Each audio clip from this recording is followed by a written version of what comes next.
तो ज्यादा टाइम ना लेते हुए जौन माहौल में आइल बने माहौल से मिलता जुलता एगो गीत दूल्हे राजा खातिर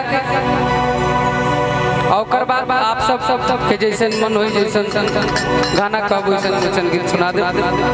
मंच पे उपस्थित हमारे तमाम कलाकार भाई म्यूजिशियन टीम हमने के मुखिया जी गोलू भैया के टीम अब आजकल पंचायती ढेर करते ऐसा नहीं रखिए ध्यान में भी नहीं कि हम आपके पास नहीं रहते तो आपका खबर नहीं रहता।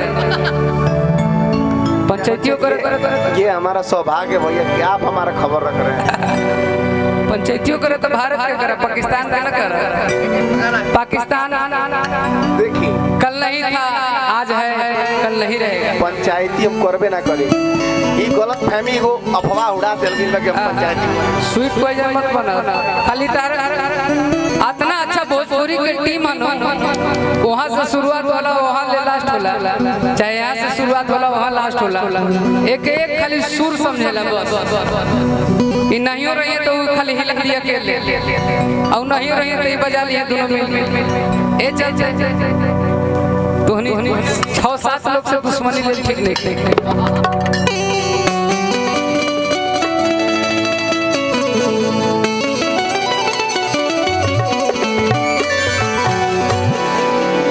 मंच पे विराजमान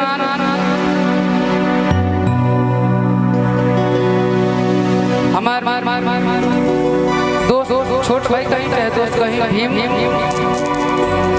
दीपक तिवारी भैया मुकेश राय भैया जिनकर आप लोग के आशीर्वाद से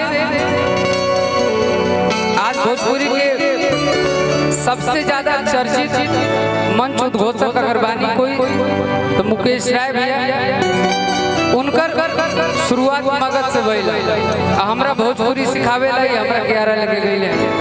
एक बार मुकेश राय भैया खातिर आप लोग जोरदार ताली बजा दीजिए। तमाम कलाकार के हमारे बहन आदिति राज भी आयल बड़ी तुलसी जी प्रीति जी के समस्त दोस्त यार तू दिल तोड़े लो हमारे सुशांत के देखा हमेशा तारा हाथ में माइक ना रहे ये माइक कहीं बोले मेरे कहले रहे मती मार के भतार के फसाली कि बंगली अपन भाई लोग खातिर हम गाना सुनाई जे गाना कही ये अगर कहिए तो हो गाना सुनाई कि रंगदारी मिलल बबीरा सब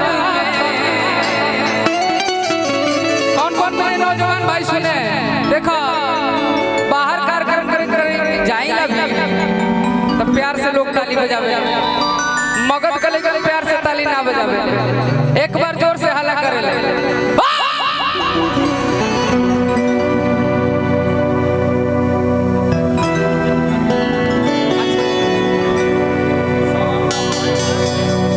धन्यवाद आपको आप मंच तक आ गए तो यही कहेंगे कि अंगना में रोवली दुलारी धिया कि दुअरा बाजा बाजा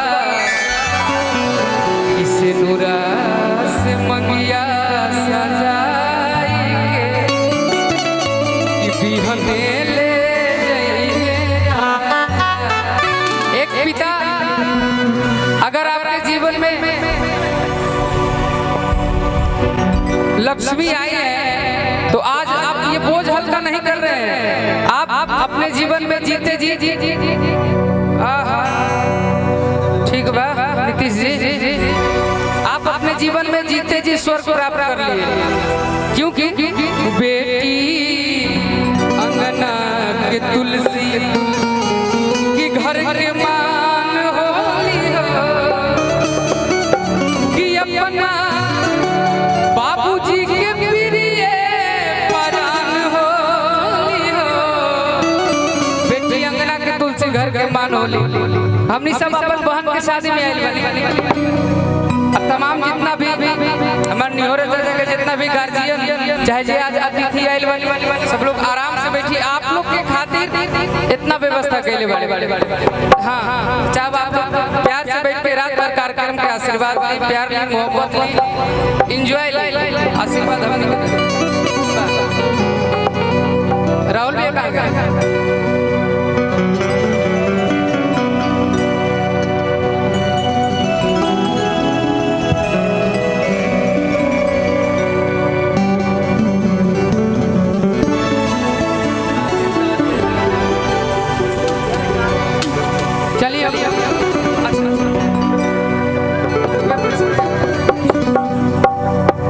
चलिए। अरे वो उन्हें संभारी, हम 4 बजे भोर से मिल के जब हम इन्हें संभाल के रख ले रहे। हम 4 बजे भोर भी आए घरे, सबके गवा उबा के संभाल के आई। हाँ हिंदुस्तान खबर अरबर जयप्रकाश भैया हमने के गार्जियन मंच थोड़ा सा खाली कर दी ताकि हमने कुछ गाना उना भी सुना लिया। फिर से चले पुराना भैया, ऋषिराज भैया, शशांक भागा मां तहरे पर सेट सो गए, तहरे हेडिंग करके हमार भागिना के दिल तोड़ के केहू चल जाई। मंच खाली करा दे पहले।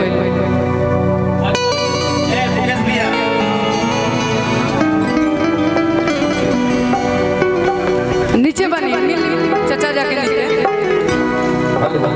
मंच को खाली किया जाए और मंच को प्रस्तुत किया जाए, इसलिए आगे करना हो अभी गाना होने दीजिए, प्रोग्राम चलने दीजिए।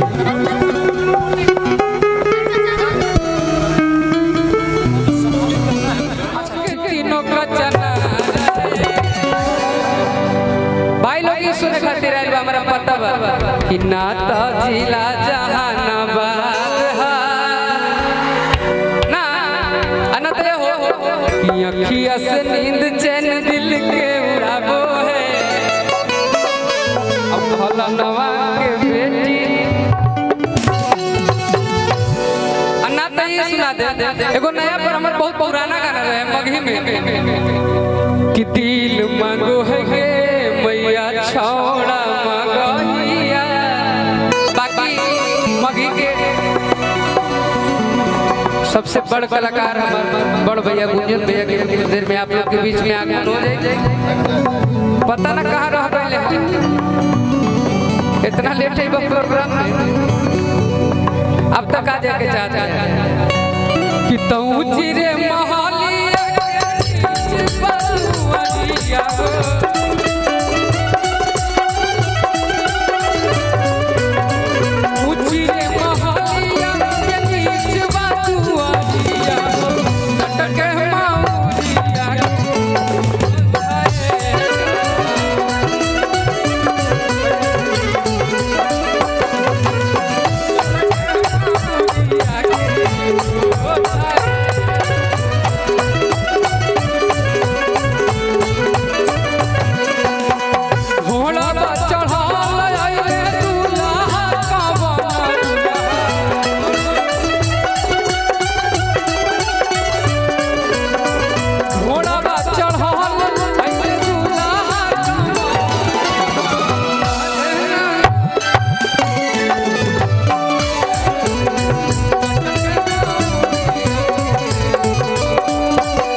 चलिए हो गए 2 गाना।